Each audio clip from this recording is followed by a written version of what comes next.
Recientemente se ha descubierto que los escritos de Joseph Waggoner y Alonzo Trevor Jones son como una mina de oro abandonada, una mina de verdades y buenas noticias. Casi en cada página de la Biblia vieron una buena noticia.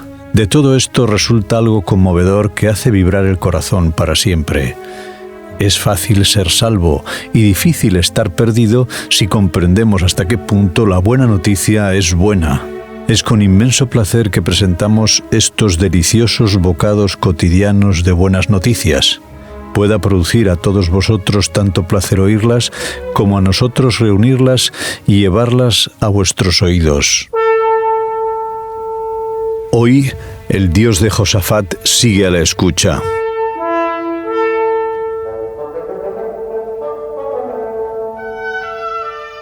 Escribe el apóstol Pablo en la carta a los Hebreos en el capítulo 11 y versículo 6. Sin fe es imposible agradar a Dios, porque es necesario que el que se acerca a Dios crea que existe y recompensa a los que le buscan. Nos resultará útil estudiar la filosofía de la victoria tal que aparece ilustrada en el caso del rey Josafat.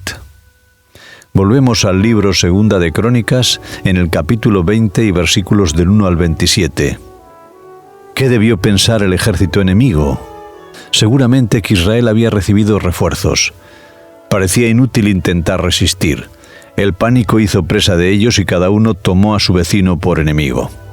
¿Tenían razones para pensar que Israel había recibido refuerzos? Ciertamente que sí. El Señor puso una emboscada, como leemos en Segunda de Crónicas, capítulo 20, versículo 22. Pero el punto que deberíamos resaltar es que Israel se puso a cantar y alabar a Dios. Esto mostró que su fe era bien real.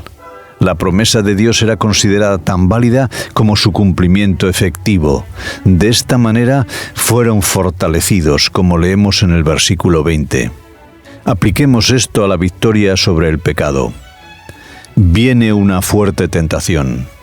Sabemos que no tenemos fuerza alguna para resistirla, pero volvemos nuestros ojos hacia el Señor, que nos ha dicho que nos acerquemos a su trono de gracia con seguridad a fin de encontrar ayuda en el momento difícil.